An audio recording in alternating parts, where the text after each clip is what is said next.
No rain, no Maine. Good morning. Looks like I'm going to be using my phone again today. Well, originally myself and two other folks, were going to get picked up at over at the Knock there at 8 o'clock. We talked to the shuttle driver, and he's going to pick us up here at the hotel at 8. So we're going to give it a couple additional hours there. Or, I'm sorry, pick us up at the hotel here at 10. Give it a couple additional hours, and hopefully that will calm down some, because it's a lot of rain coming down. Well, this is what you signed up for when you did this. Rain, shine, whatever. But so I had breakfast. It was nice to be in a hotel that had a breakfast going again. Got some stuff to take with me from the breakfast bar. They had some little peanut butter containers, so that's nice. Have a little peanut butter while I'm on the trail. So I guess I'll hang out and watch some TV. Maybe I'll work on some videos. Don't worry, the steam is coming out from, I don't know, the laundry or something from the hotel, but it is raining buckets. Pushed off our start time back up on trail for a couple hours, so hopefully it'll be better at 10 o'clock. Well, I am packed up and ready to go. Still have about a half an hour to kill before we drive on back up there to Newfound Gap. One thing I failed to mention earlier, and I think I should mention now, is this was not the original shirt I was going to take with me, and I made the gear change at the last minute. And this shirt actually belonged to my father-in-law, and he lost a lot of weight, and they had a couple of ex officio shirts that they were going to get rid of, and they asked me if I would like some, and I said sure. So I grabbed this one, but I chose this one specifically, and nobody knows this, because I wanted to do it as kind of like a tribute to him. So this way, I'm taking a little bit of him with me during this adventure. So this is for you, John. I love you. Sweat heifer. Okay, it's 10:40, and we are back on trail.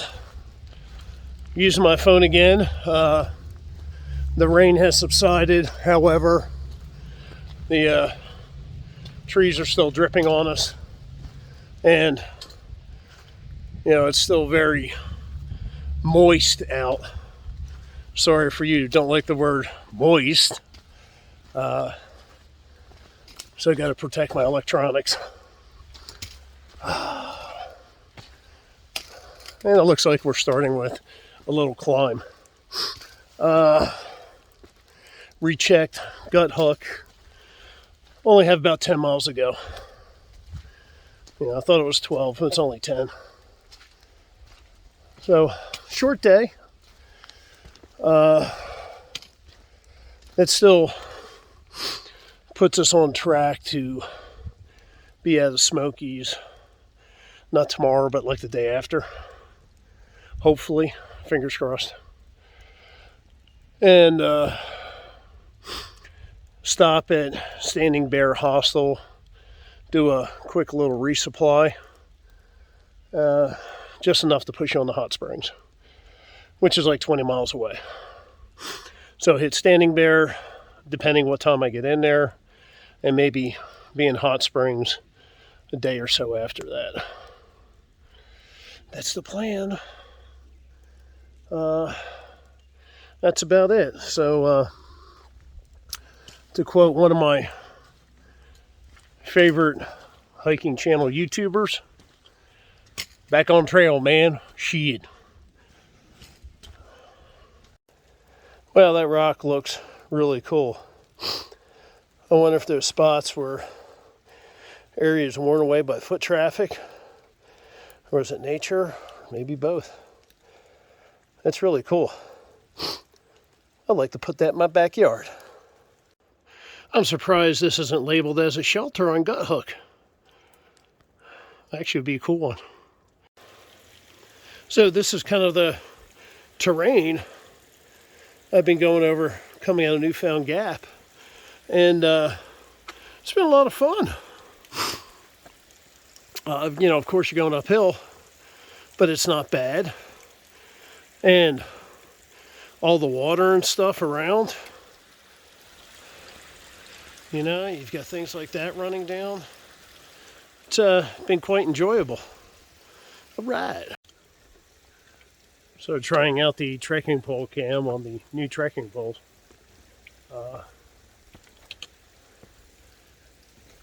Working fine.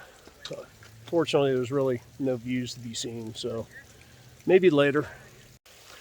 So some initial assessments here of my new shoes and new trekking poles. Trekking poles are fine. Definitely noticeably heavier than those carbon fiber Tac 9ers.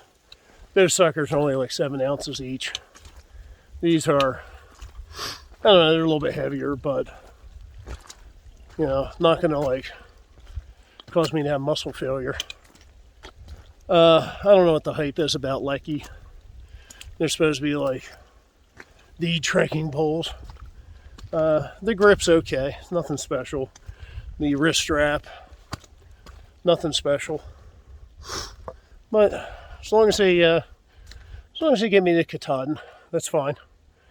I will get another pair of Tac 9ers.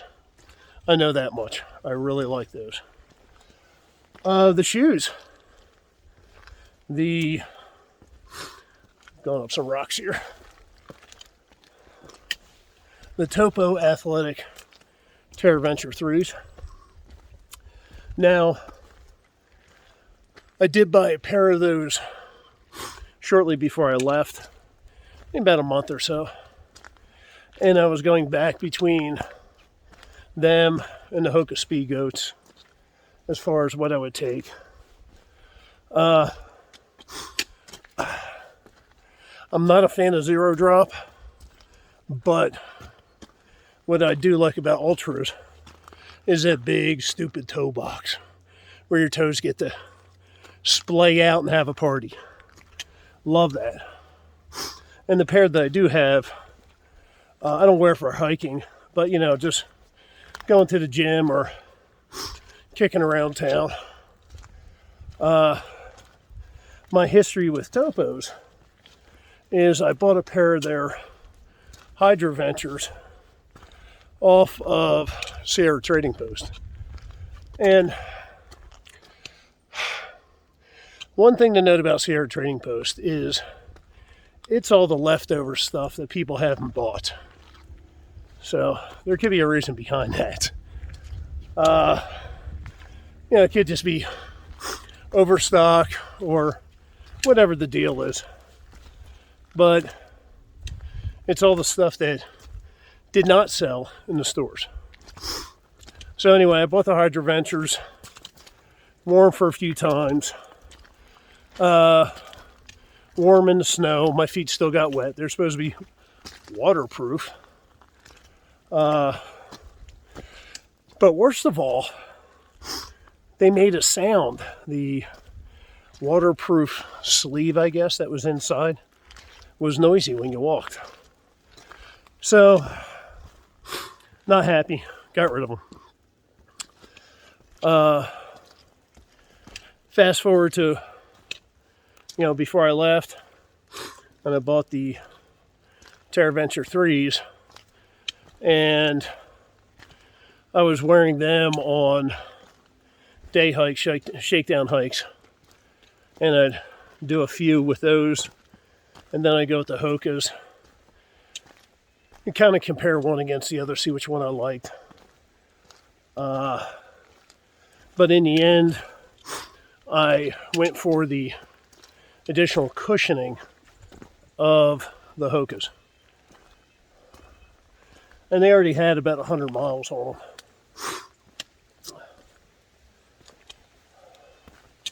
Little did I know the tread was going to wear out as fast as it did. And on the backside, on the heel, there was like a half moon shaped portion of tread that on both of them basically started peeling up. And on my left one, more or less ripped up. And if I would have gone on for maybe another day, that whole thing would have come off. So, hindsight being 2020, I should have went with the Terraventures. One thing I do like about these shoes is the grip. I hiked in snow and ice back in Colorado with the pair that I've got there, and no issue slipping.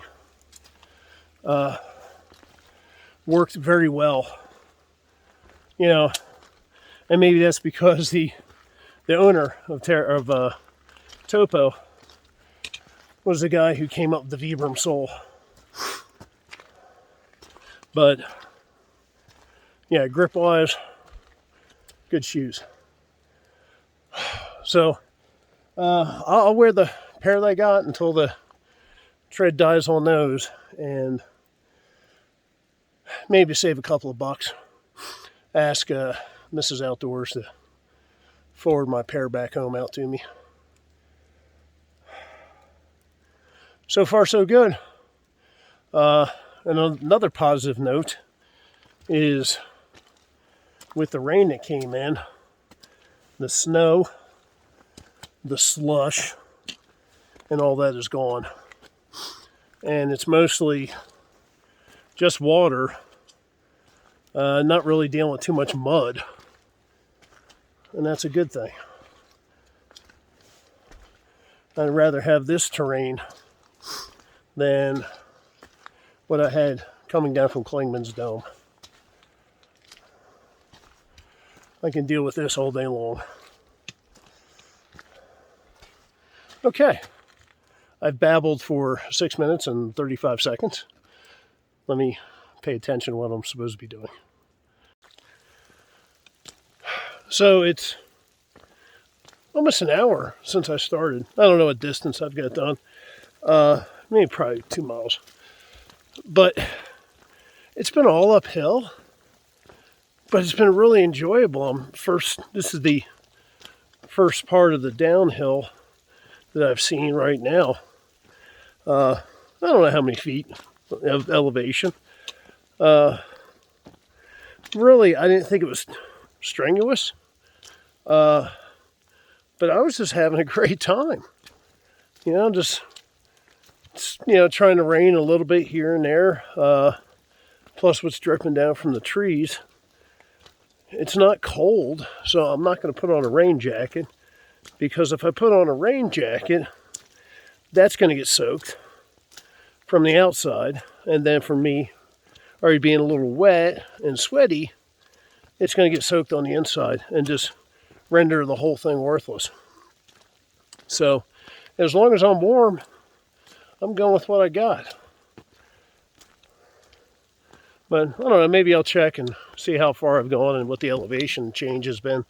But that was an enjoyable section of the trail. I really had fun with that. I put that second place to going up to Klingman's Dome through the snow and those spruces and pines and the different trees there. That was really a good time. It was beautiful.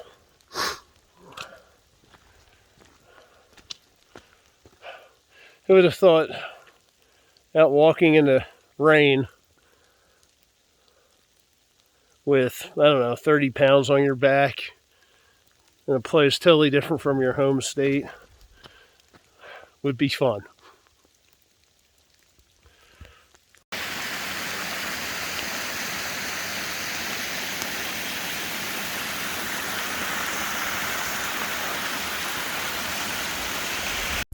So Charlie's Bunyan is an iconic spot, but I don't think it's going to be worth the trip. Holy cow. Somebody up there loves me and gave me a view. Wow, I'm glad I gambled it.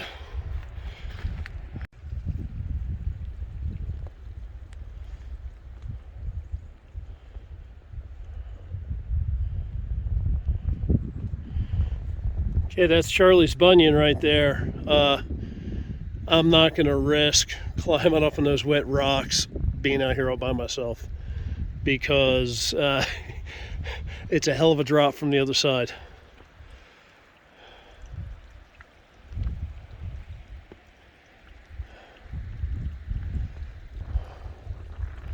I'm glad I came out here. So there we go, Charlie's Bunion.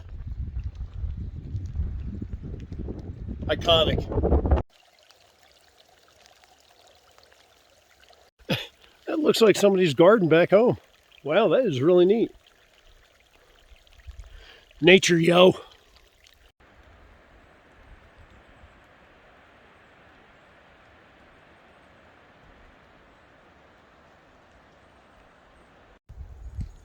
This is actually the second bunch of trees like this we've seen.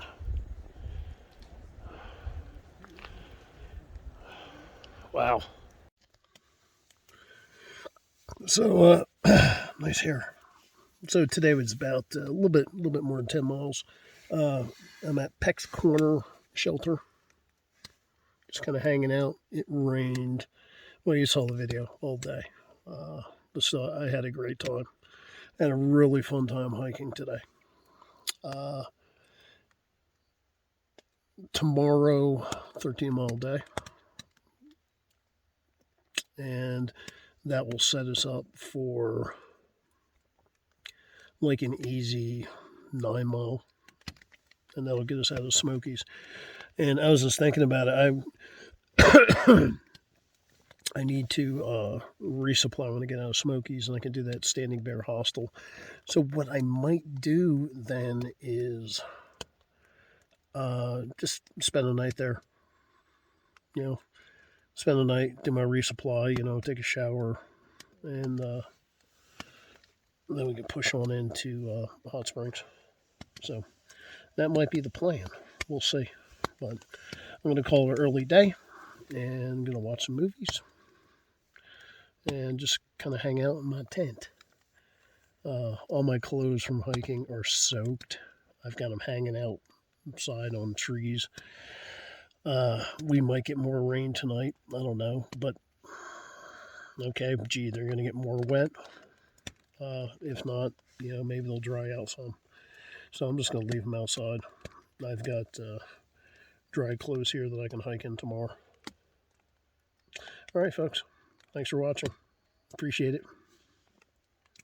Bye.